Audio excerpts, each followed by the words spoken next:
Quand ils voient quelqu'un comme moi, un étranger qui n'a pas de nourriture et qui cherche ou qui demande, eh bien, ils donnent sans se poser de questions. Et ça, pour moi, ça a été des moments importants, des échanges importants parce que j'avais jamais vécu ce genre de choses de toute ma vie avant. Et j'ai trouvé ça formidable en fait de rencontrer ce genre de choses.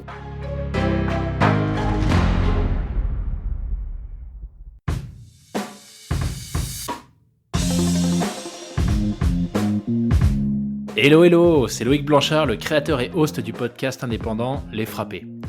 Je suis un ancien sportif de haut niveau, aujourd'hui reconverti en sportif aventureux, mais aussi entrepreneur, coach et préparateur mental certifié. Passionné d'outdoor et de défis en tout genre, j'ai voulu créer une communauté autour des valeurs de résilience, de dépassement de soi et de détermination, en vous offrant chaque semaine des conversations inspirantes avec des invités incroyables issus d'univers très variés.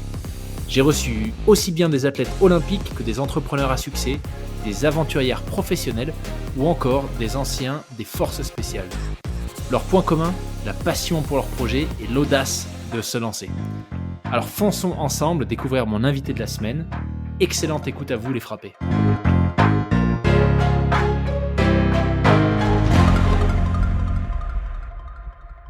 Bienvenue Claude sur le podcast.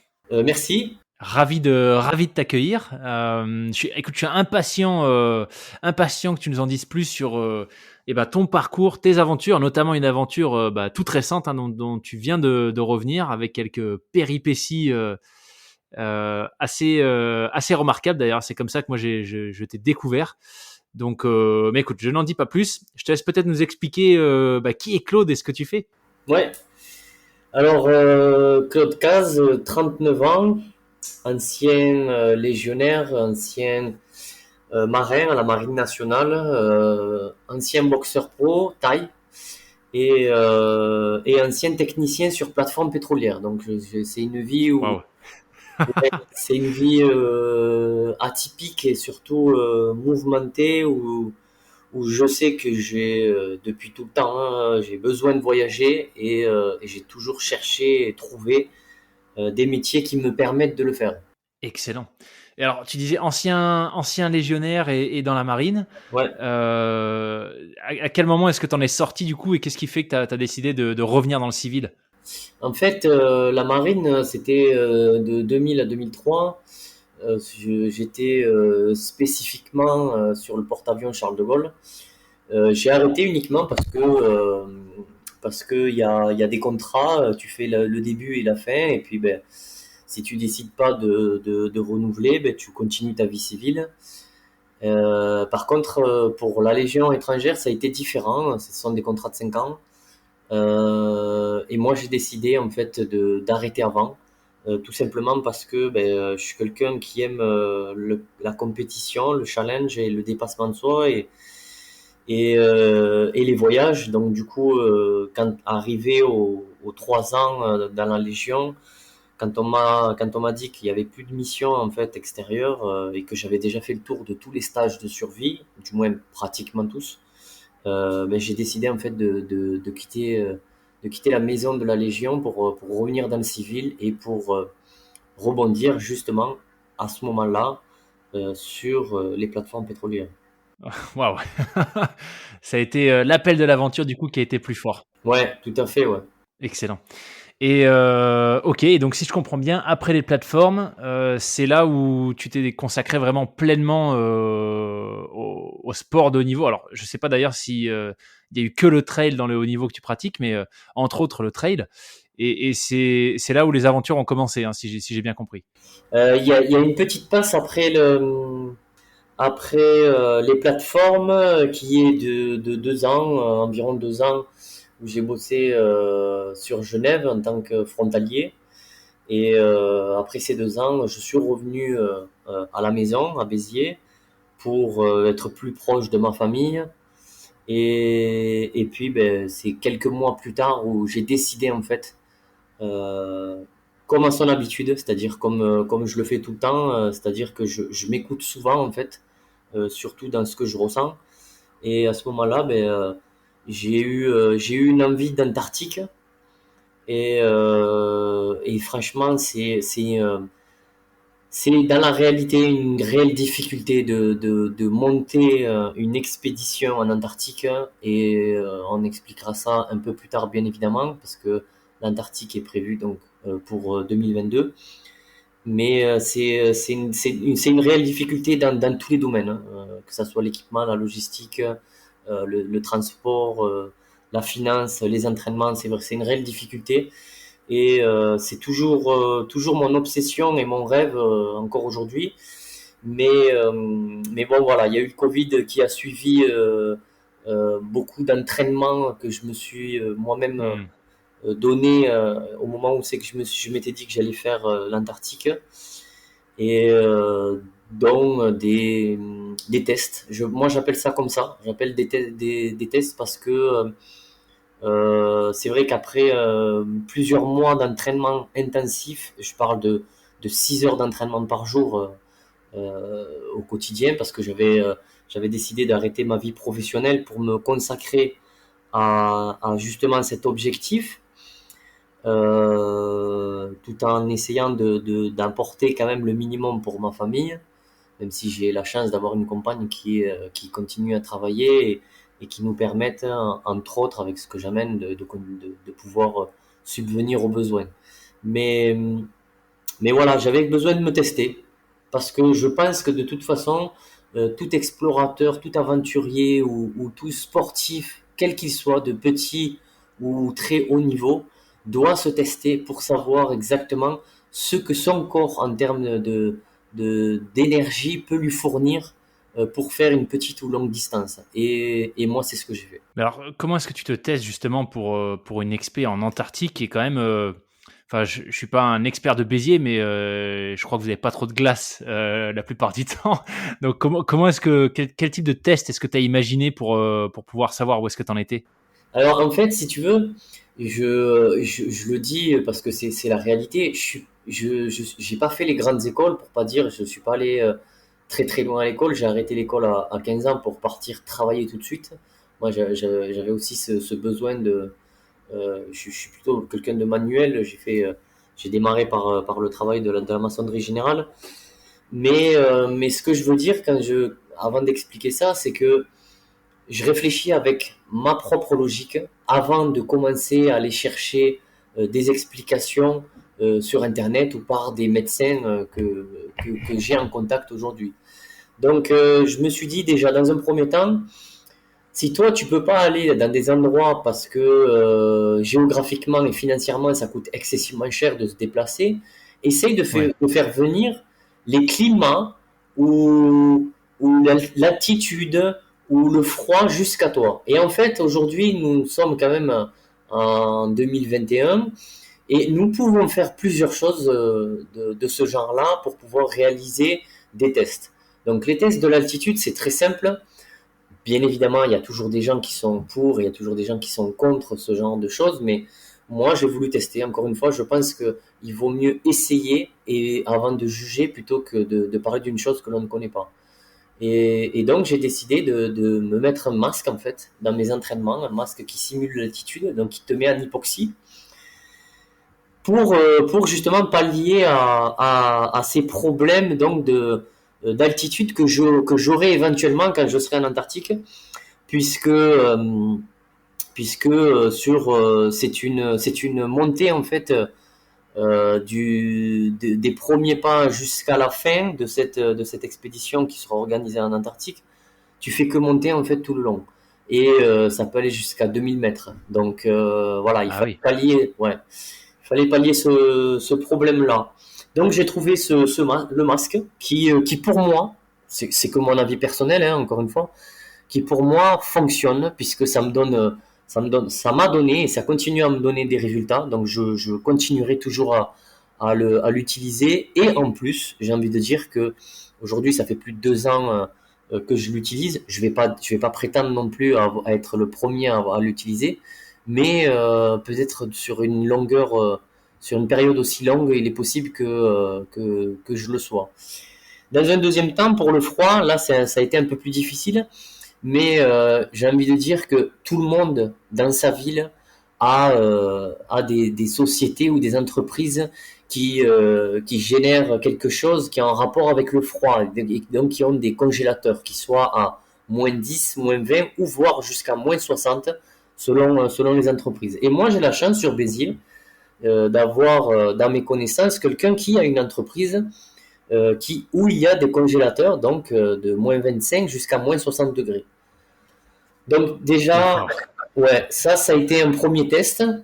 Et puis, ben, comme non plus on peut utiliser ça, ce genre de test que sur une période, qu'elle soit courte, moyenne ou grande. Moi, je l'ai utilisé pendant un temps, mais je voulais quand même tester aussi, parce que tester son corps avec des vêtements, le corps va réagir d'une certaine façon. Par contre, si on teste vraiment sa propre nature avec ce que la génétique nous a donné, c'est-à-dire les poils que l'on a autour de nous, pour les hommes bien évidemment, sont là pour une raison. Ils sont là pour plusieurs raisons. Encore une fois, je ne suis pas médecin ni scientifique, mais je réfléchis à ma logique. Après ça, j'ai bien évidemment regardé tout ce qui se disait sur Internet et échangé avec des médecins. Les poils sont là pour plusieurs raisons. Les poils sont là pour nous réchauffer, justement, comme les cheveux, hein, quand on est dans le froid. Ils sont aussi là pour conserver l'eau quand on va transpirer et pour pouvoir refroidir le corps. Donc c'est un peu comme si on était une machine, hein, quand on réfléchit bien. Et donc je me suis dit, allez, on va faire un autre test pour justement voir comment mon corps va réagir à du froid à 0 degré. Et là, tu peux me dire, ou n'importe qui peut me demander, oui, mais sur l'Antarctique, on sera à moins 20, moins 30. Oui, sauf que si tu te testes pas sans vêtements, juste avec un caleçon, de savoir comment ton corps réagit à 0, tu ne sauras pas du tout comment ton corps réagit à moins 20 avec des vêtements. Donc moi, je voulais faire ce genre de test. Donc je l'ai fait. J'en ai fait plusieurs officiellement, hein. Tout a été enregistré par des vidéos. Dans quasi toutes les choses que j'ai faites l'année dernière ou il y a 2 ans ont été aussi enregistrées par un huissier de justice, parce que je voulais pas qu'à un moment donné les gens me disent oui, c'est pas sûr, tu l'as pas fait, tu l'as, voilà. Moi, tout a été répertorié et enregistré, comme ça au moins je peux prouver ce que je dis. Et donc dans mes premiers tests jusqu'au dernier, avec un travail, parce que j'ai aussi écouté un grand monsieur du froid, qui est autre que Wim Hof, donc c'est l'homme de glace, Iceman, ouais. qui dit que avec un travail de respiration, nous pouvons faire en sorte et faire réagir notre corps pour nous faire résister au chaud, au froid, pardon. Donc du coup, j'ai pris la base de ce qu'il disait, mais je n'ai pas utilisé la façon dont il utilise donc sa respiration, et qu'il vend bien évidemment pour tenir dans le froid. Moi, ce que j'ai fait, je me suis encore une fois avec ma propre logique, avec mon propre raisonnement, dit voilà, tu vas utiliser plutôt cette façon-là et la tester. Et je l'ai testé et les tests sont concluants. C'est-à-dire que j'ai réussi au final à tenir dans tous les tests, au final plus d'une heure, 1h01 exactement, dans des glaçons, des pieds recouverts jusqu'à la nuque, comme Wim Hof dans ses records du monde, où je suis resté donc plus d'une heure sans changement de température interne. Donc ce qui veut dire que j'avais un médecin à côté de moi pendant la durée de ces tests, qui prenait la température toutes les 5 minutes, et il n'y a eu quasi aucun changement. Le changement qu'il y a eu, c'était de 0,3, autant dire rien du tout, sur 1 heure dans la glace. Donc là, à ce moment-là, je comprends quand même que l'on peut habituer son corps avec des entraînements dans le froid, dans le chaud, dans l'endurance, dans la force.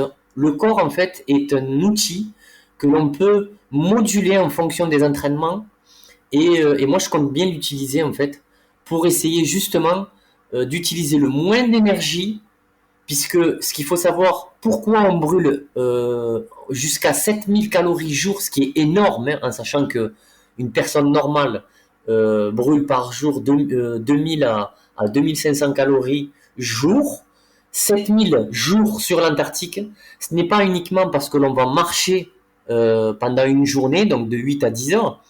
Ça nous fait brûler des calories, mais pas autant. Ce qui fait brûler le plus, c'est justement en fait le froid. Le froid, le corps va réagir et d'une façon à ce que on va utiliser nos propres graisses en fait pour brûler cette énergie et la nourriture que l'on a ingurgitée. Donc moi je me suis dit une chose très simple, c'est entraîne ton corps au froid pour avoir une meilleure résistance et automatiquement tu brûleras moins d'énergie et donc mangeras moins pour pouvoir marcher sur l'Antarctique. D'accord. Punaise, c'est super impressionnant. Mais du coup, comment est-ce que tu as adapté ces techniques c'est Wim Hof, c'est ça? Wim Hof, voilà, utilise une certaine façon de respirer, moi j'en utilise une autre. D'accord, ok. Donc c'est quand tu dis que tu as eu des changements, enfin un changement vraiment anecdotique sur ta température interne de 0,3 degrés. En fait, tout ça, tu as réussi à le faire à travers une technique que tu as développée toi-même sur la respiration uniquement. C'est ça, exactement. Punaise, impressionnant. Impressionnant. C'est fou de voir comment tu as réussi à te trouver des tests, des protocoles, etc. Quelque part un peu fait maison, j'ai l'impression, avec quand même, après derrière, tu es allé faire le travail de recherche et tu t'es fait accompagner. Mais je trouve ça génial, tu vois, de voir comment tu as réussi dans un environnement, bah, voilà, à Béziers, encore une fois, enfin n'importe où en France d'ailleurs, il y a quand même peu d'endroits où on peut se préparer pour l'Antarctique en termes de température. Mais je trouve ça intéressant de voir comment tu t'es créé ton propre environnement de test. Ouais, c'est ça. Je pense qu'au bout d'un moment, tu sais, quand tu as vraiment quelque chose en tête et que tu t'es donné avec ce rêve un objectif d'y arriver, je pense qu'on est tous capables, avec quel que soit le rêve, hein, de pouvoir le réaliser de près ou de loin. Et faut juste s'accrocher et persévérer et la force que n'importe qui a pour faire ce genre de choses. La première, c'est de croire vraiment en soi et en ce que l'on fait, sans quoi, au bout d'un moment, le doute est là, et quand le doute est là, automatiquement, on n'arrive pas à aller au bout, ou on a des difficultés et on n'arrive pas non plus à performer. Écoute, je suis 100% d'accord avec toi. Ce podcast, c'est un peu le podcast de la détermination et de la résilience, tu vois. Donc, c'est exactement bah, le message que j'essaie de faire passer à travers toutes ces interviews avec des gens aussi frappés que toi. Ouais. Euh, mais bah, du coup, comme tu viens de le dire, tu vois, le driver pour toi, ce qui a maintenu la flamme, c'était bah, ce rêve. Et la question que je me pose, c'est pourquoi l'Antarctique, du coup? Ça, c'est une question très difficile. Parce que je fais partie de cette catégorie de personnes, en fait, qui, dans leur vie, ne se posent pas trop de questions, en fait, sur ce qu'ils ressentent, mais qui vont aller le réaliser sans trop perdre de temps, voire dans l'immédiat. Je suis un peu un fonceur.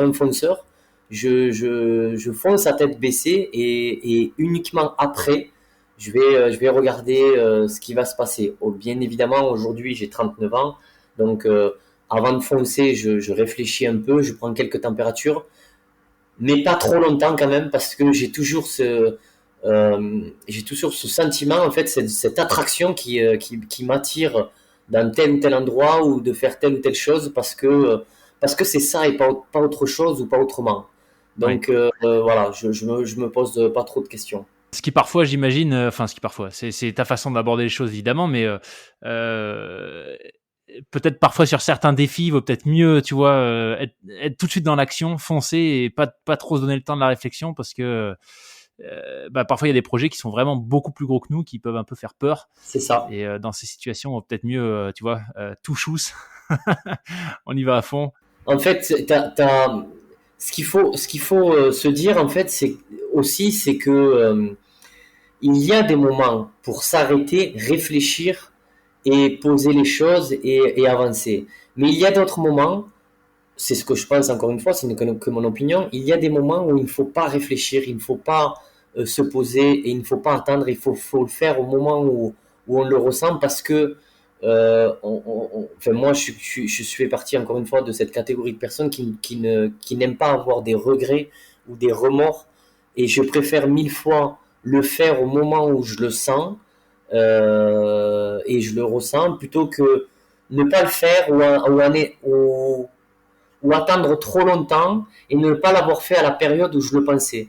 Parce que parce qu'entre le moment où tu le ressens et au moment où tu le fais, il y a quand même deux poids, deux mesures, et un temps se passe.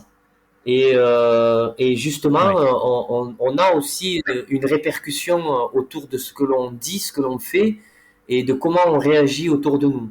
Et donc, je pense sincèrement que quand l'on pense et que l'on ressent quelque chose de très fort à un moment donné, je pense qu'il faut vraiment y aller parce que c'est comme un appel en fait de soi-même pour aller quelque part.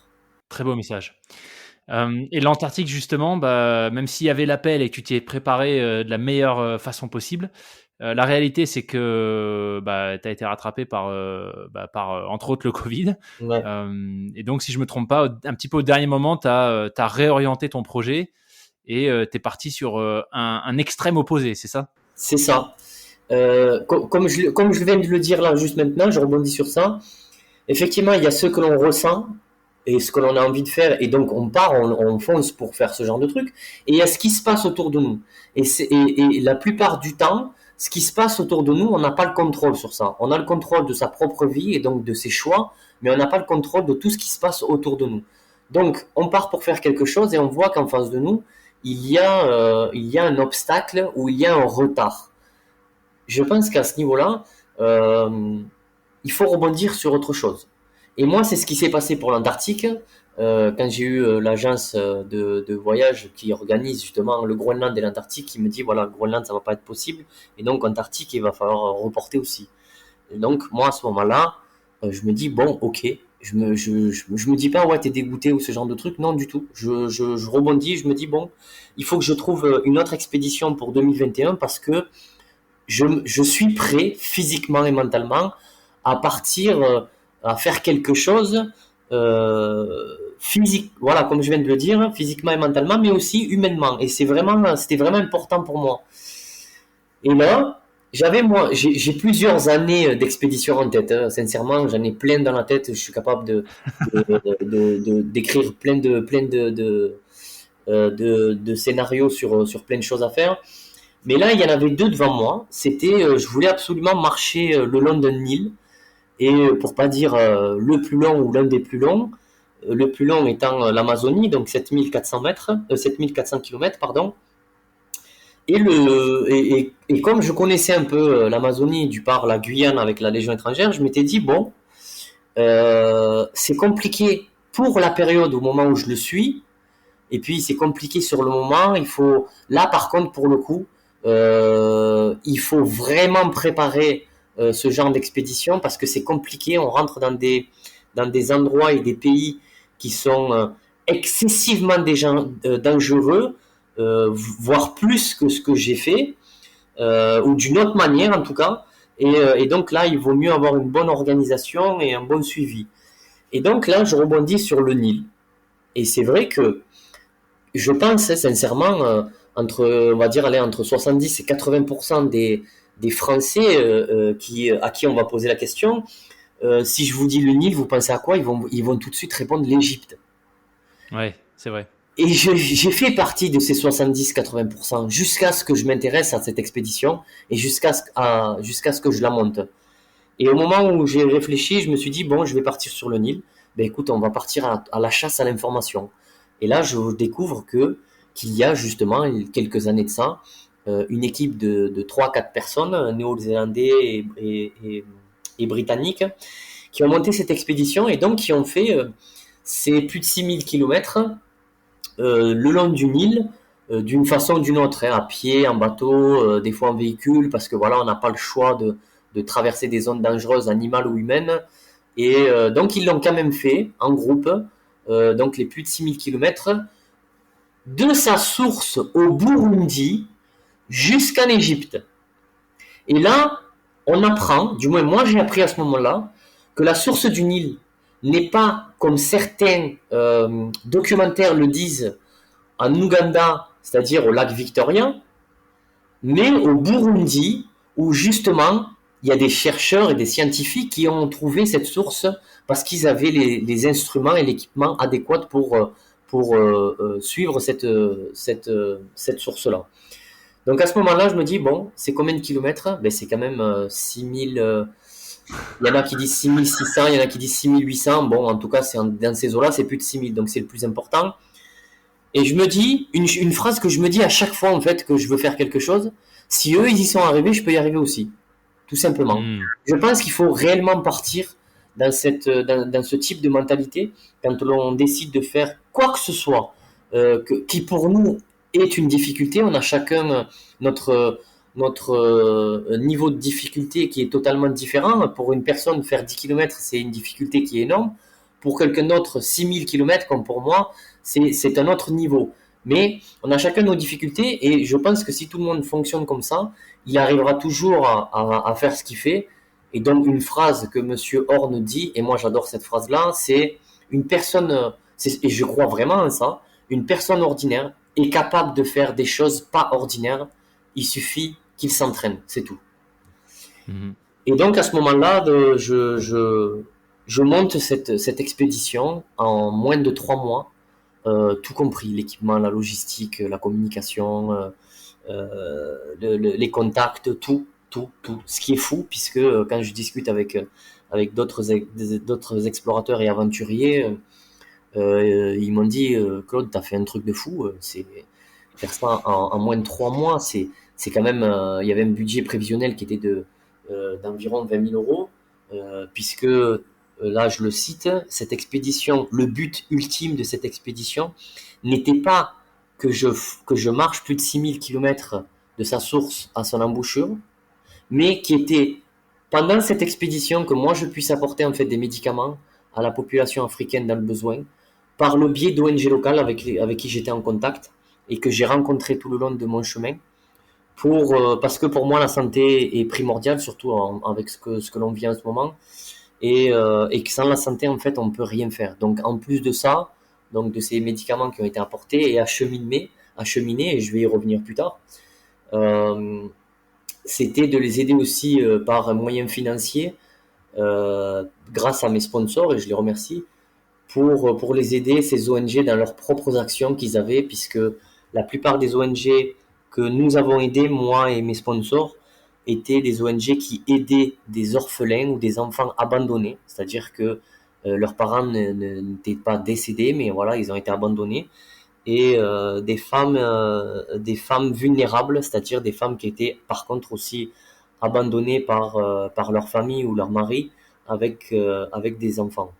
Et pour moi, c'était D'accord. vraiment important d'aider plutôt des ONG locales et pas des ONG internationales, euh, Ouais. que tout le monde connaît et que l'on voit à la télé, je ne vais pas les citer, qui eux sont déjà aidés. Je dis pas qu'ils font pas un travail formidable. D'ailleurs, tant mieux qu'ils soient là parce que ça en aide un plus grand nombre.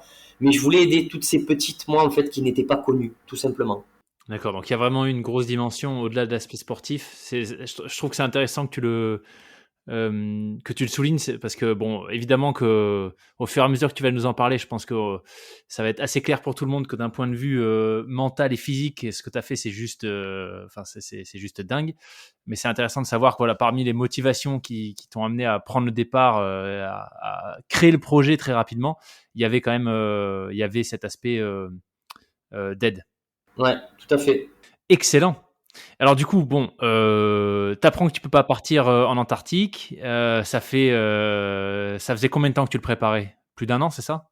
L'Antarctique, oui, oui, plus d'un an. Et puis, ben, comme je t'ai dit, j'ai toujours plein d'idées et il a fallu que je rebondisse très, très rapidement.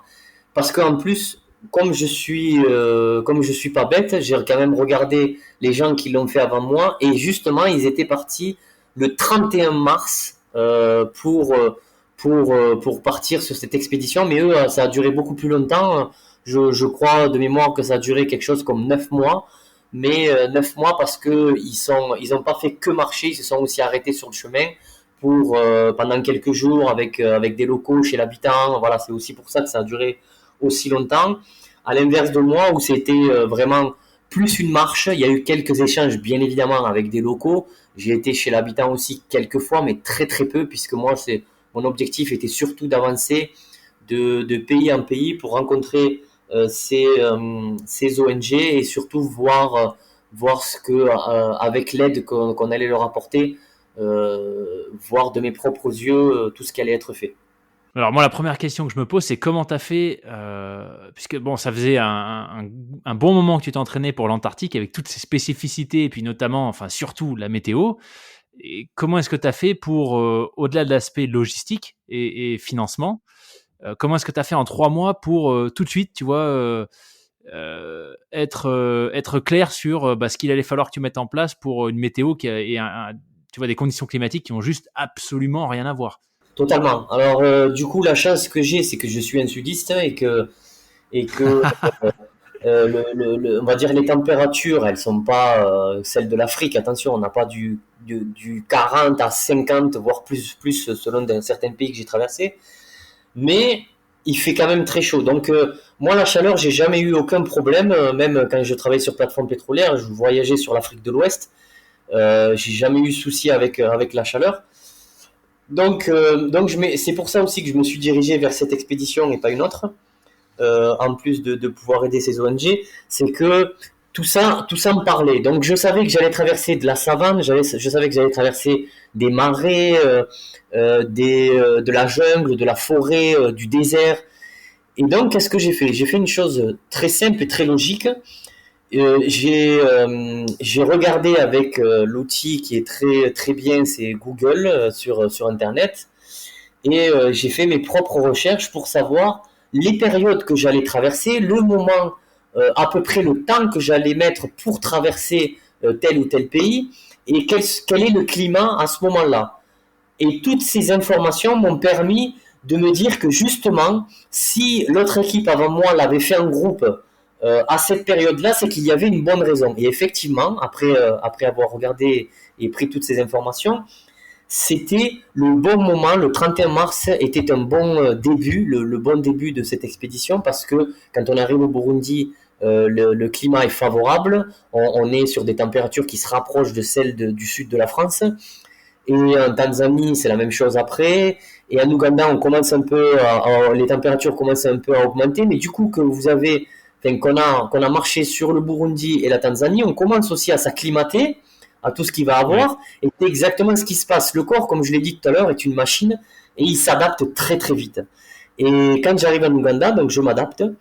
Et comme il fait plus chaud que dans les deux autres pays, eh ben, je commence à m'adapter aussi à ce qui devait arriver normalement sur le Sud-Soudan et le Soudan et l'Égypte. Sauf que j'attends que tu me poses la question de savoir, entre guillemets, si j'ai des anecdotes ou savoir qu'est-ce qui s'est passé sur le chemin, pour te raconter un peu tout ce qui s'est passé, de bon comme de moins bon. Eh ben écoute, ça tombe très bien que tu me tends la perche, puisque après la partie préparation, c'était la suivante, c'était qu'est-ce qui s'est passé en réalité, puisque j'imagine bien que cet itinéraire prévu, en tout cas des 6000 km, t'as dû en vivre des anecdotes. Ouais. Je tiens quand même à préciser à tous les auditeurs, c'est que il y a quand même deux poids, deux mesures. C'est-à-dire que quand on va préparer une expédition, et je sais, pour tous les gens qui veulent le faire, n'importe où dans le monde, il faut savoir que les informations que j'ai prises, bien évidemment, c'est de la théorie. C'est-à-dire que comme je suis pas allé physiquement et que je ne connaissais pas, Oui. ça restait que de la théorie. On a bien évidemment des informations qui peuvent être rapportées selon certains sites ou selon certaines choses à la réalité, mais tant qu'on ne le vit pas réellement, il faut rester sur ça. Ça reste de la théorie sur ces points-là au niveau du climat, mais pas que sur les gens sur place, ce que l'on peut lire en fait sur les réseaux sociaux ou sur internet ou dans les journaux télévisés ou ce que l'on veut, reste de la théorie. Parce que on sait très bien que il y a certains médias qui modifient un peu ou qui accentuent la réalité ou qui vont exagérer ou qui vont amoindrir justement ou ce genre de choses. Et rien ne vaut en fait le fait d'y être allé et de voir par soi-même les choses. Donc moi j'ai fait face justement dans cette expédition. Donc alors, on va la nommer puisqu'il y a le film qui va sortir et qu'on parlera après, qui s'appelle Marcheurs du Nil. Il y a la réalité, c'est-à-dire que on est confronté quand on y est à une réalité, la réalité du terrain. La réalité du terrain, elle est simple.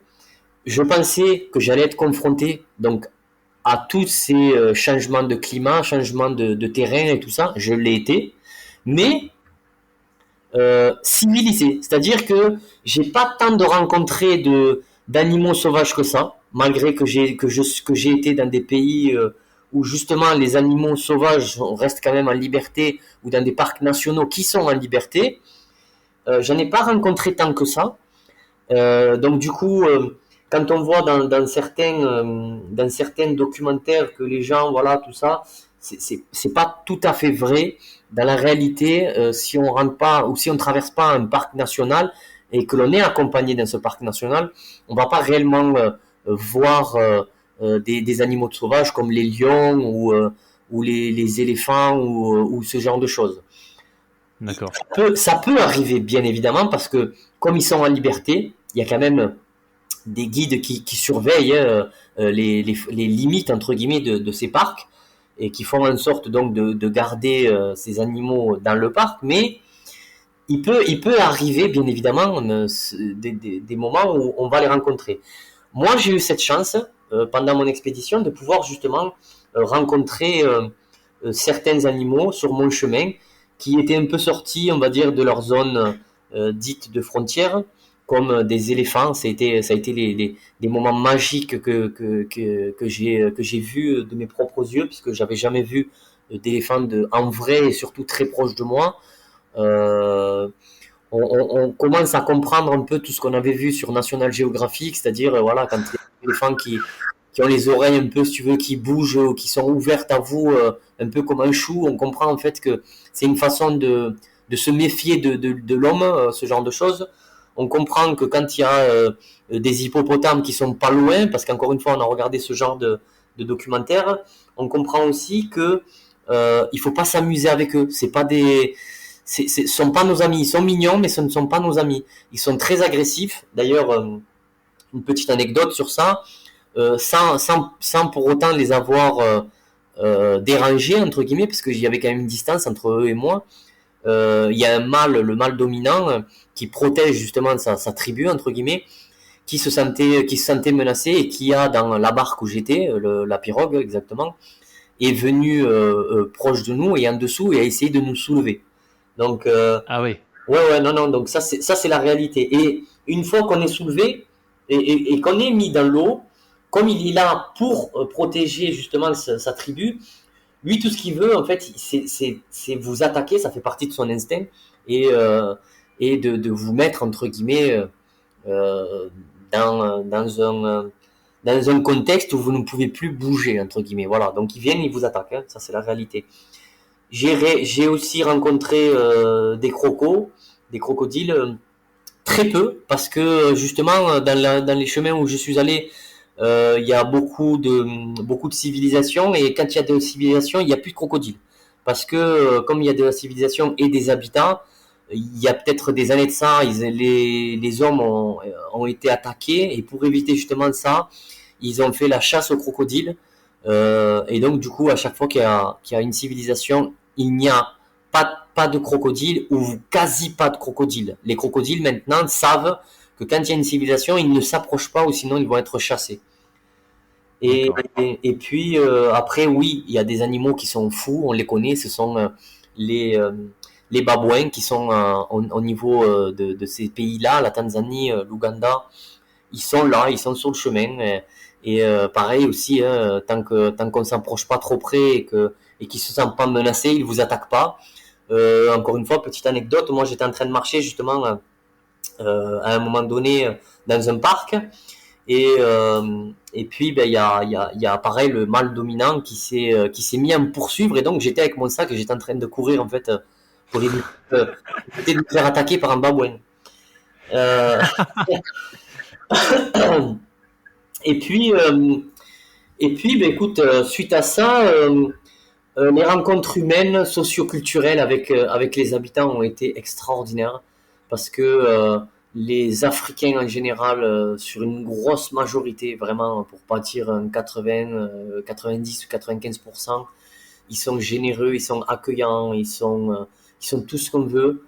et tout simplement parce que ils savent ce que c'est en fait la misère, ils savent ce que c'est d'avoir la moindre chose. Donc du coup, quand ils voient quelqu'un comme moi qui était censé à moitié, hein, parce que j'avais quand même des réserves de nourriture dans mon sac à dos, mais j'essayais de gérer ma propre nourriture avec ce que je trouvais ou chasser ou pêcher sur le chemin.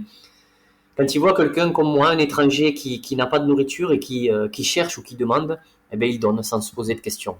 Il donne d'une façon très généreuse, où ils vous donnent des fruits et des légumes, ou alors ils vous demandent de vous arrêter tout simplement, et ils vont vous cuisiner à manger. Et ça, moi, pour moi, ça a été des moments importants, des échanges importants, parce que j'avais jamais vécu ce genre de choses de toute ma vie avant. Et j'ai trouvé ça formidable en fait de rencontrer ce genre de choses. Sur mon chemin aussi, Ouais. j'ai rencontré des tribus avec qui j'ai échangé. Ça a été des échanges très courts, hein, puisque comme je te le disais, pour moi c'était vraiment la marche. Il fallait que j'avance le plus rapidement possible. Je m'étais donné à peu près une trentaine de kilomètres par jour, ce que j'ai effectué tout le long. Il y a eu quelques fois où j'ai fait peut-être 20 ou 25, mais c'est très très rare. Et par contre, il y a eu quelques fois aussi où j'ai fait 40 voire 50 kilomètres par jour parce que ouais, c'est énorme, surtout avec un sac à dos à roulettes d'une quarantaine de kilos. Parce que il y a des jours en fait où on se réveille, où on est en pleine forme parce que la veille on a bien mangé, on avait la nourriture qu'il fallait, on a bien dormi. Et du coup, à ce moment-là, ben, je décidais d'avancer en faisant un petit footing, tu vois. Donc, des footings de 3 4 heures qui me faisait faire donc ces kilomètres-là, voire 5 heures max, ou des marches où je me sentais bien aussi et je faisais des marches, donc des marches courses, où voilà, en 5 6 heures, j'atteignais mon quota quotidien et ça me suffisait en fait pour après chercher un hôtel dans certains pays, puisque dans certains endroits des pays comme au Burundi ou en Tanzanie, je dormais en extérieur. En Ouganda, ça a été le cas quelques fois, pas tout le temps parce que il y a la police qui est quand même présente en Ouganda et qui comprennent pas en fait pourquoi un étranger en fait dort dehors. Pour eux, c'est que Ouais. les, pour eux, enfin les étrangers ne dorment pas dehors. Donc du coup, à ces moments-là, on me demandait de me diriger dans un hôtel, ce que je faisais puisque je ne voulais pas avoir de problème non plus avec la police. C'est intéressant ce que tu dis sur la distance parcourue. D'ailleurs, tu m'as fait me rappeler un souvenir avec la Légion. J'étais la première fois que j'ai fait le GR20, on était tombé sur alors je sais plus quelle branche ou section de la Légion est basée en Corse. Je crois que c'est à Calvi. C'est Calvi, exactement. Ouais. Et en fait, on était tombé sur un groupe de légionnaires qui faisaient le GR20. Par contre, ils n'avaient pas le droit de le faire par le sentier. Ouais. Donc, c'était un peu la particularité, tu vois. Donc, ils crapahutaient, ils étaient en sac, mais ils n'étaient pas en pactage complet, mais ils devaient avoir peut-être une quinzaine de kilos dans les sacs chacun. À 10 15 kilos, ouais. Ouais. Et ils faisaient donc le GR20, mais pas par le sentier, parce que bon, bah, ça devait être trop facile de suivre le sentier, tu vois, balisé. Donc, Exactement. voilà, ça m'a fait penser à ça. Mais en tout cas, c'est intéressant ce que tu dis sur les rencontres. Et je reviens sur ce que tu nous expliquais un petit peu plus tôt, que bah, c'est toujours bien de se renseigner, d'avoir la théorie, en tout cas des avis, tu vois, dans les médias ou sur des sites officiels de ce qui se passe dans certains pays. Tout à fait. Mais la réalité, c'est souvent très différent. Et on en parlait avec un invité juste avant, Lilian, qui a fait 1 an de vélo avec ses filles en bas âge et sa femme. D'accord. Et il expliquait que quand ils avaient commencé à regarder, tu vois, bah, pour préparer la logistique, etc., pour traverser les pays où ils voulaient se rendre au début, bah, quand tu lisais, le Mexique notamment, quand tu lisais sur les sites de l'État français les points sécurité, tu vois, sur le Mexique, bah, ça faisait peur. Et pourtant, quand ils sont arrivés au Mexique, comme c'était juste après les attentats qu'on a eu au Bataclan, les premières questions qu'on leur posait au Mexique, c'est est-ce que vous quittez la France parce que vous avez peur, c'est devenu trop dangereux. D'accord. Tu vois, donc je trouve que c'est intéressant. C'est vraiment une question de point de vue en fait. Exactement. Et petite anecdote du coup sur l'Ouganda, puisqu'après on va passer sur les zones qui sont un peu plus risquées et dangereuses que j'ai vécues. Quand j'ai franchi la frontière ougandaise par la Tanzanie, en fait, je suis arrivé donc devant le lac Victoria et je m'étais posé une question à ce moment-là. Encore une fois, c'est ce que je dis, c'est que euh, quand on décide quelque chose, puisque moi j'avais communiqué sur le fait de tout faire à pied, les plus de 6 000 kilomètres, sauf que du moment que j'use ma propre force, c'est-à-dire la force de mes bras ou de mes jambes, je m'étais dit que je restais cohérent dans ce que je faisais. Donc je suis devant le lac Victoria, et là je regarde en fait sur mon GPS que du point où je suis ou au point où je dois aller à pied par la route, donc qui est une route parallèle au lac Victoria, il y avait sur la route quelque chose comme 350-400 km, peut-être même un peu plus, et par la voie des eaux, seulement 150 km.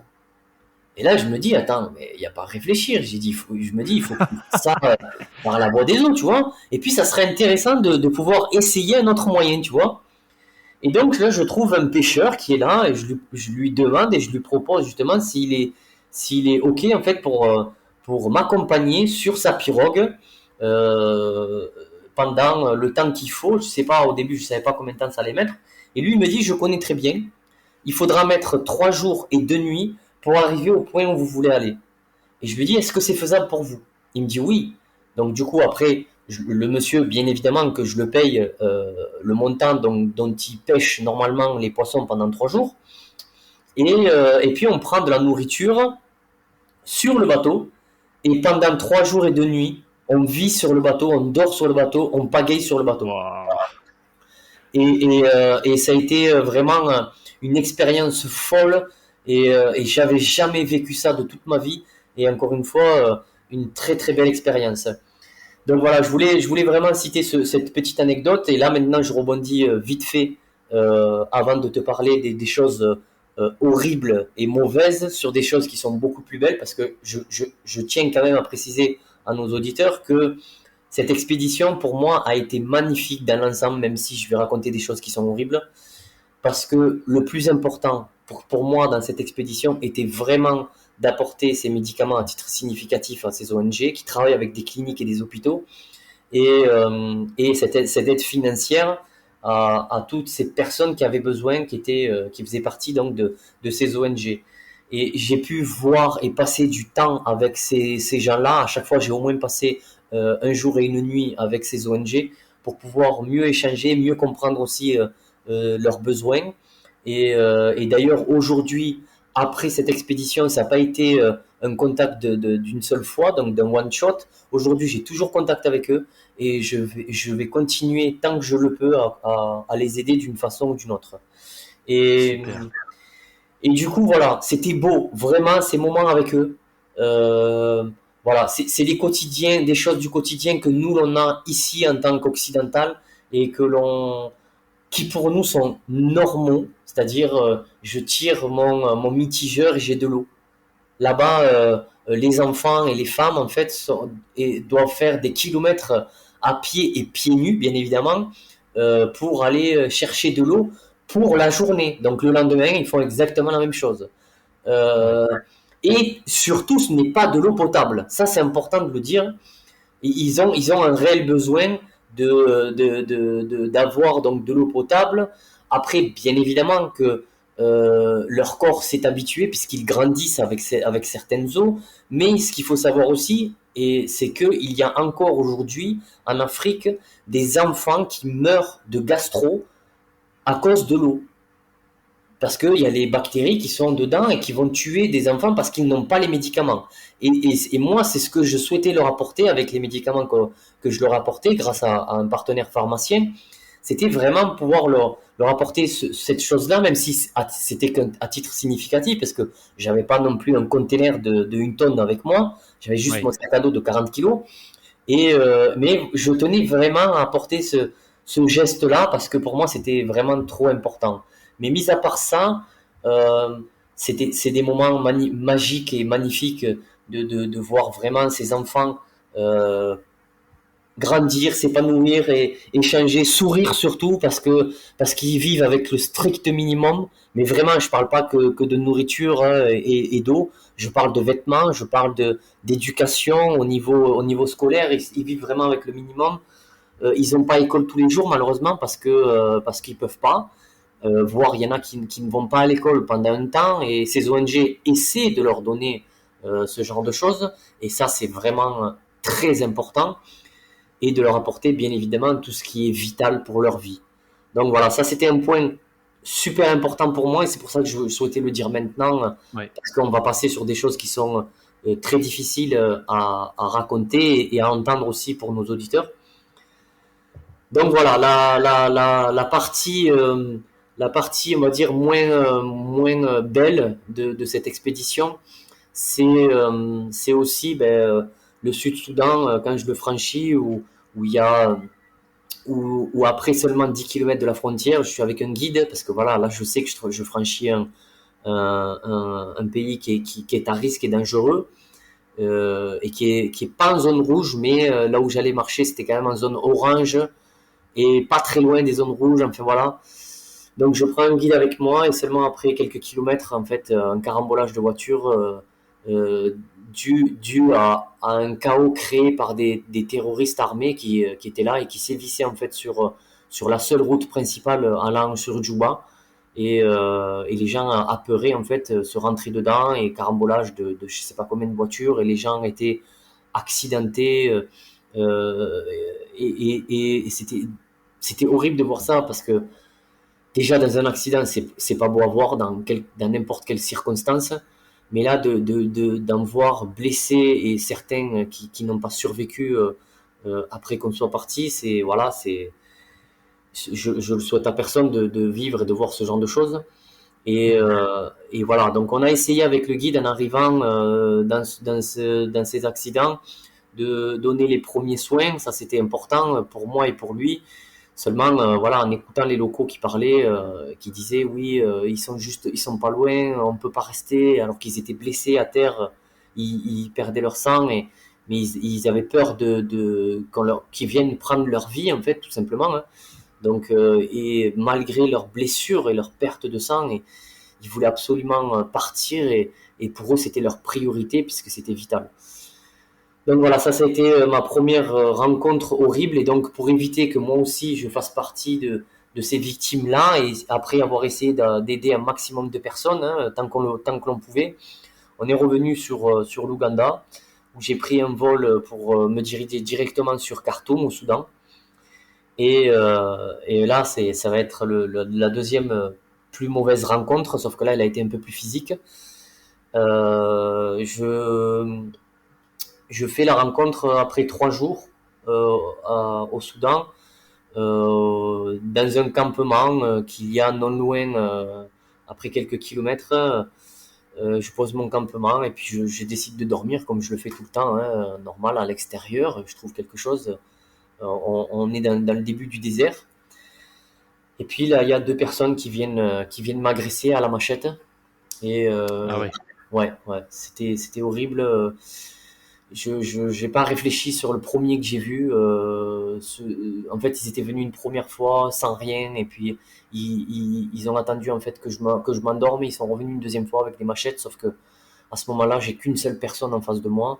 Je réfléchis pas, je lui saute dessus, je le maîtrise hein, le premier, sauf qu'il y a le deuxième qui arrive derrière et qui me met un coup de machette dans le dos et puis ben là, c'est eux qui me maîtrisent et je me retrouve moi à terre et à ce moment-là, bon, ben, je pose aucune résistance et je leur donne exactement ce qu'ils veulent, c'est-à-dire uniquement l'argent. Et puis voilà, donc ça a été vraiment horrible de vivre et traumatisant de vivre ce genre d'expérience, mais j'en retiens quand même beaucoup de choses.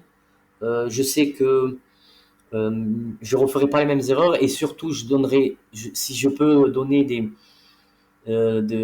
des informations à certaines personnes qui veulent traverser comme moi ces pays-là, je vous dirais vraiment essayer d'avoir un contact dans ces pays-là, essayer d'être accompagné, puisque oui, moi pour cette expédition, j'avais décidé de faire cette expédition tout seul, tout le long j'ai été tout seul, sauf on va dire ces 10 kilomètres que j'ai fait avec ce guide, hein. Mais après cela, j'ai été tout seul tout le long. Et c'est vrai que ça peut être dangereux, que ce soit avec les animaux ou l'humain. Mais aujourd'hui, je sais que l'humain est beaucoup plus dangereux que les animaux, que sont les animaux. Et donc voilà, il faut vraiment essaye d'avoir un maximum de contacts. Il y a plein d'agences en fait qui sont spécialisées dans ce genre de choses au niveau de la sécurité humaine. Et il faut prendre contact avec eux pour faire cela et éviter justement que ce qui m'est arrivé à moi, ça arrive à d'autres. Et donc voilà, tant mieux si dans ce podcast, ça peut aider d'autres personnes. Et toi, tu étais en contact avec... Alors là tu étais seul, tu l'as dit, mais est-ce que tu étais également en contact auprès, je sais pas, L'ambassade. Ouais, les ambassades. Ouais, je sais pas si c'est que les ambassades qui gèrent ça, mais ouais, notamment avec les ambassades. Exactement, c'est que les ambassades qui gèrent ça. Et oui, tout à fait, j'étais en contact avec l'ambassade. Sauf que je vais pas en parler là sur le Soudan parce que ils ont pas été droits avec moi et pas sympa du tout, puisqu'après l'agression, voilà, sur la rencontre que j'avais faite avec l'ambassadeur lui-même au Soudan, il y avait des choses qui avaient été dites sur justement s'il devait se passer quelque chose, un numéro qui avait été donné en cas d'urgence, et ces personnes-là n'ont pas réagi comme elles devaient le faire, comme elles ont dit qu'elles le feraient. Et donc voilà, j'ai été déçu ça a été la première fois où j'ai été déçu de l'ambassade. Et ça sera pas la dernière, puisque avec ce qui va venir, vous allez comprendre pourquoi. Et donc voilà. Donc par contre, ce que je peux dire sur le Soudan, et là pour moi c'est pareil, ça reste aussi important que les ONG et tous les enfants et femmes vulnérables que l'on a pu aider au travers de cette expédition, c'est que j'ai fait la rencontre aujourd'hui je le dis comme ça, de ma famille soudanaise. C'est-à-dire c'est des gens en fait après mon agression qui m'ont maintenu en sécurité chez eux, où je suis resté pendant un mois chez eux, où ils m'ont donné à manger, à boire et un toit sur lequel je pouvais dormir, et maintenu en sécurité. Et ça c'était important, puisque là-bas en fait il y a beaucoup de gangs, beaucoup de mafias, beaucoup de gens malveillants. Et avec eux, on a planifié justement l'avancée du Soudan, puisque je ne pouvais plus le faire à pied à ce moment-là. Je devais avancer avec véhicule. Et même en véhicule, ça reste dangereux. Donc il fallait le planifier. Et ça, on a mis un mois justement pour planifier de Khartoum jusqu'au nord. On parle quand même de 1000 à 1200 kilomètres. Et avec les arrêts qui allaient bien sur plusieurs villes sur le chemin. Jusqu'à D'accord. franchir la frontière soudanaise pour aller en Égypte. Et puis ben là, écoute, c'est à partir de... c'est ce qui a fait que tu es venu vers moi, puisque tu as dû entendre ce qui s'est passé, entre guillemets. Exactement, ouais. Et je franchis la frontière, et puis je fais la rencontre donc d'un général qui a la responsabilité des frontières, des allées et venues. Très gentil, très respectueux, très courtois, vraiment qui a été à l'écoute, mais qui devait quand même vérifier tout mon sac et savoir exactement pourquoi j'étais là, et ce qui est tout à fait normal. Donc moi, j'ai opposé aucune résistance, et ce qui était normal, hein, de lui expliquer les raisons de ma venue, puisque je venais quand même du Soudan, et pour eux, c'était pas anodin. Et puis, il a très bien compris, et à ce moment-là, il me dit, écoutez, on va vous donner un visa touriste, et ça sera suffisant, après lui avoir expliqué ce que je devais faire en détail, ça sera suffisant pour faire ce que vous faites. Et si vous avez un problème, ne vous inquiétez pas, demandez-leur de m'appeler, et moi je leur expliquerai. Je dis, bon ok, c'est le monsieur, c'est quand même un général, donc je vais quand même me fier à ce monsieur, et puis je pars. Et je fais environ un peu plus de 800 km pour arriver à une vingtaine de kilomètres du Caire, où je me fais arrêter comme très souvent sur le chemin. Hein. Il faut savoir qu'en Égypte, du sud au nord, dans les routes principales, il y a des checkpoints tous les 5 km. Donc j'étais arrêté tous les 5 km sur mon parcours des 800 km, qui était normal. En fait, c'est juste des checkpoints. Ils prennent les informations et puis après, ils vous laissent passer et puis c'est fini. Donc voilà, je me fais arrêter là, à ce moment-là. Et puis là, par contre, on m'amène à un commissariat et puis on me fait subir un interrogatoire. Bon, je réponds à toutes les questions, et comme je connais très bien ce que je fais, et surtout j'ai des preuves de ce que je fais, comme mon GPS qui est un tracker, et donc qui enregistre tous les passages où j'ai été dans tous les pays, je leur montre pour leur prouver que ce que je dis est vrai. Et donc à ce moment-là, ils me disent, bon, ok, le Caire est à peine une vingtaine de kilomètres, on va vous accompagner comme ça jusqu'à votre hôtel. Bon, je me dis, ok, je vais, y a pas de souci. Sauf que j'étais loin de me douter en fait que je débutais une détention dans mon hôtel. Alors, on peut dire une détention ou une assignation en résidence, c'est la même chose. Hein. Une détention dans mon hôtel. Pourquoi? Alors, sur le coup, je ne savais pas. Je l'ai su que plus tard. Pourquoi? Parce que après que ces personnes qui m'ont interrogé ont appelé le général de la sécurité intérieure, le général leur a dit il faut qu'il ait un permis pour faire ce qu'il fait. Et je ne comprends pas comment le général à la frontière l'a laissé passer sans lui faire avoir ce permis-là. Donc, comme l'erreur n'était pas de moi, mais du général qui m'a laissé passer avec un visa touriste, eux, ils s'en foutaient un peu qu'il ait fait une erreur ou pas. Pour eux, je devais avoir un permis. Et surtout, il y avait quand même pour eux quelque chose de suspicieux puisque j'avais du matos tel qu'un téléphone satellite ou du GPS qui est du matériel militaire pour eux. Et j'étais suspicieux parce que peut-être espion, je te répète uniquement ce que l'on m'a dit, hein. Peut-être espion et voilà. Donc, qu'est-ce qu'ils font? Ils m'assignent en résidence dans mon hôtel, donc en détention dans mon hôtel, pour attendre le retour de l'ambassade pour savoir si je suis une personne bienveillante ou malveillante. Sauf que cette détention durera 14 jours. Pourquoi elle durera 14 jours? Parce que l'ambassade, du début jusqu'à la fin, c'est-à-dire jusqu'à ce que je rentre en France, ils n'ont jamais répondu à personne. Donc là, c'est quelque chose de fou, puisque automatiquement, quand dans les premiers jours, la sécurité intérieure d'un pays appelle l'ambassade et qu'ils ne répondent pas, je comprends que je deviens suspicieux à leurs yeux. C'est normal, je pense que même moi, je suis à la place de ce général à la sécurité intérieure, je me mets à sa place et le pays, l'ambassade de son pays ne répond pas. Donc bien sûr que je vais trouver ça suspicieux. Donc bref, ça aura duré 14 jours. 14 jours pour moi et pour tout ce qui s'est passé, l'ambassade aura fait l'autruche. Le consulat a rien fait jusqu'à un certain moment où je décide d'utiliser les réseaux sociaux pour pouvoir me faire aider et me faire sortir de cette situation qui durait trop longtemps. Parce que pendant 11 jours, les 11 premiers jours, je suis resté silencieux en essayant de gérer la situation par moi-même, en allant les peu de fois où on m'a autorisé à aller 2 fois au consulat et 2 fois au ministère égyptien. Après ça, je n'avais le droit à rien du tout, comme un détenu. Donc c'est vraiment la même chose. Et même pas à sortir pour aller m'acheter à manger. Non, il fallait que je me fasse livrer. Et donc, comme je n'avais aucune réponse, jusqu'à ce que on m'explique à un moment donné que j'étais détenu, voilà. Et c'est pas le consulat qui me l'a dit, hein, c'est les autorités égyptiennes. Hein. Donc, je décide d'utiliser les réseaux sociaux. Donc là, je fais une vidéo, mais plusieurs qui font des milliers de vues et qui sont partagées par des personnalités publiques. J'ai ma ville et les élus qui m'aident aussi à sortir de là. Ça remonte jusqu'au sénateur de l'Hérault, ça remonte jusqu'au ministre des Affaires étrangères. Et c'est ce qui a fait qu'au final, voilà, c'est allé très très loin. Et c'est ce qui a fait qu'au final, j'ai été, je vais pas dire libéré parce que c'est pas le mot du tout, puisque si j'avais été libéré, j'aurais plus du début jusqu'à la fin des policiers qui dorment devant la porte de mon hôtel 24 heures sur 24, 7 jours sur 7 pour éviter que je m'échappe.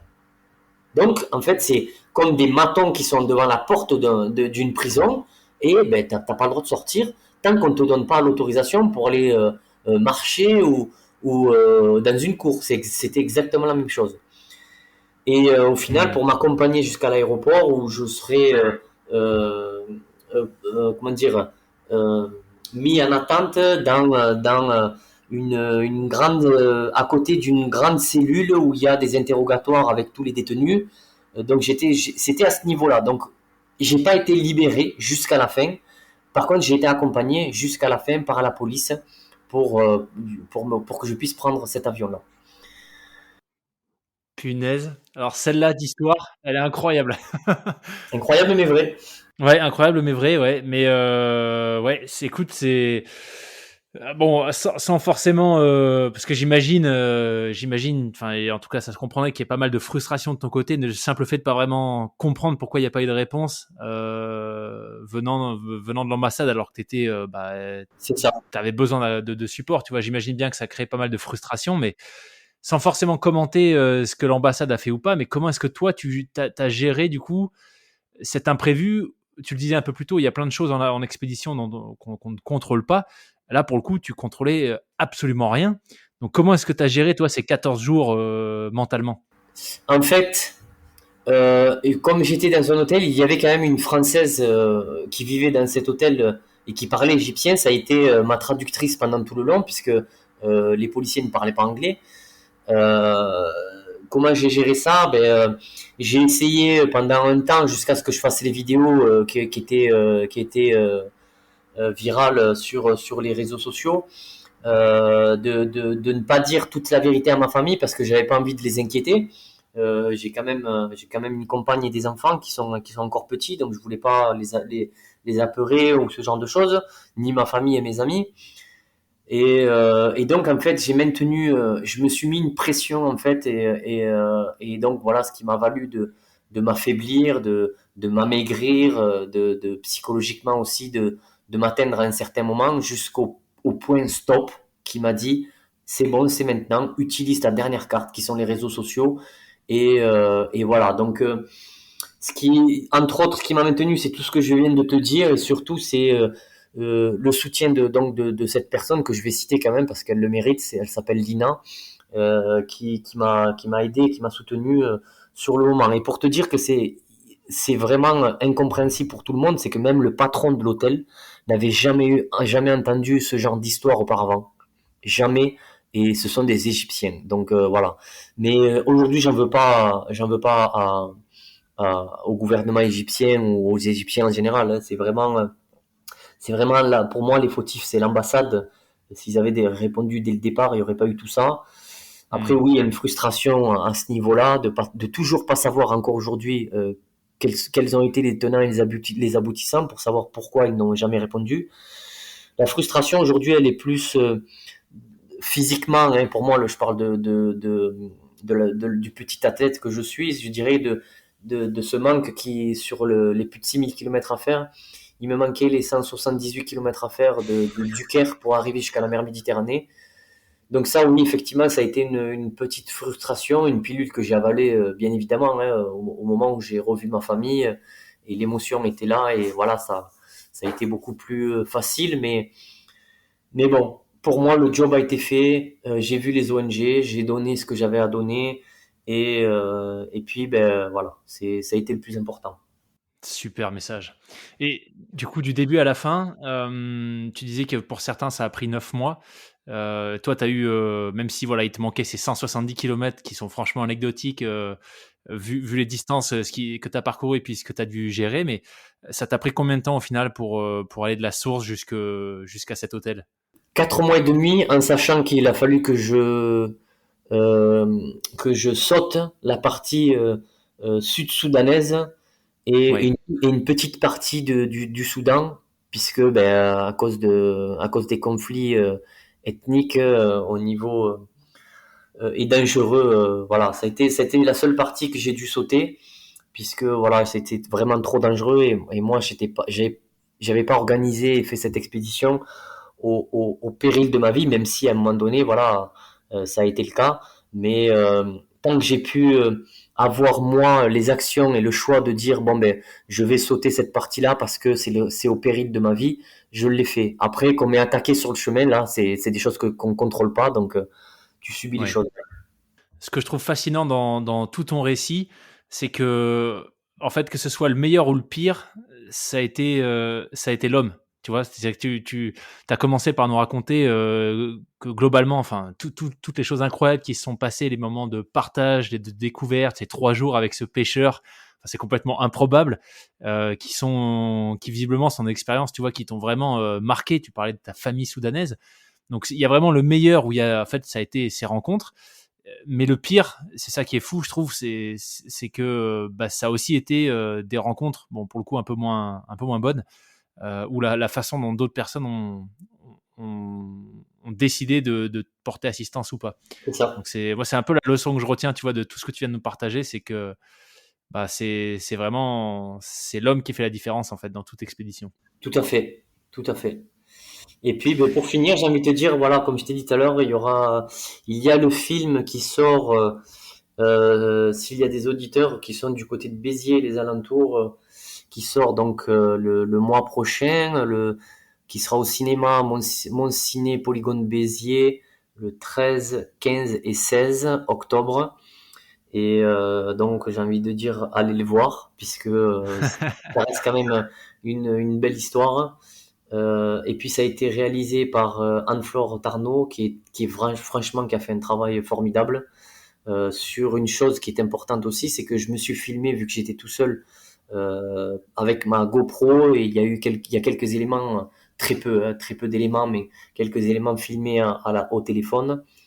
Mais franchement avec le travail qu'elle a fait, je l'ai vu là hier pour une prémisse en fait et c'est un super boulot. Donc voilà, il y a ça et puis ben voilà, comme l'aventure Claude Caz, puisque c'est le nom de mon association, ne s'arrête pas là. L'aventure Claude Caz continue avec, je l'espère, pour 2022, fin 2022, une marche sur l'Antarctique pour trois choses. Il y a toujours l'aspect physique pour moi. J'ai toujours besoin de me dépasser et de voir, comme je l'ai dit au début, de me tester encore une fois sur plein de choses. Oui. Mais il y a aussi deux autres aspects qui sont environnemental et scientifique. Excellent. Bah écoute, c'est tout le malheur que je te souhaite entre guillemets de pouvoir faire, tu vois, cette marche en Antarctique. Et puis bah je manquerai pas. Je vais m'organiser du coup pour que cet épisode soit sorti juste avant ton film. Comme ça, si on a des gens du côté de Béziers qui nous écoutent à ce moment-là, et ben écoute, ce sera l'occasion pour eux de venir découvrir tes aventures avec l'expédition Marcheurs du Nil. Oui. Super. Et puis j'allais oublier, putain, si je fais mon premier gros trail de 80 km, je l'ai dit ou pas? Je sais plus. On l'a dit en off, mais vas-y. Voilà, donc c'est mon premier ultra officiel. Hein. Quand je dis officiel, c'est parce que je me suis tellement testé sur plein de choses où j'ai fait 480 km à vélo en 24 heures, des 90 km à pied en 24 heures aussi, mais sans nourriture et sans eau. Ou pareil, c'était des tests. Hein. Donc voilà, je me suis testé sur pas mal de choses, mais là, ça va être le premier 80 sur les Templiers qui est donc fin octobre aussi, c'est du 24 au 26 octobre. Voilà, je l'ai dit. Les Templiers qui est, pour celles et ceux qui ne connaîtraient pas, une des références. Je crois que c'est ça a été le premier ultra trail en France. La distance, c'est 80 km, hein, c'est ça? C'est ça. Ouais, ok. Donc qui est un peu une référence historique dans le monde de l'ultra trail. Ouais. Et ben écoute, je mettrai tout ça aussi en description, comme ça s'il y a des gens qui veulent aller te suivre, ce sera possible. Et je voulais te remercier pour ce superbe partage, même si voilà, on a fini par les éléments moins sympas, mais c'est quand même la réalité des expéditions parfois. Moi, je trouve que le message global, il est juste hyper positif et ça donne envie de se lancer. Alors peut-être pas tout de suite, en tout cas pour moi, dans des 6000 km. Un grand merci pour ce super moment de partage, Claude, et tout le meilleur pour la suite. Merci aussi à toi. À bientôt. À bientôt.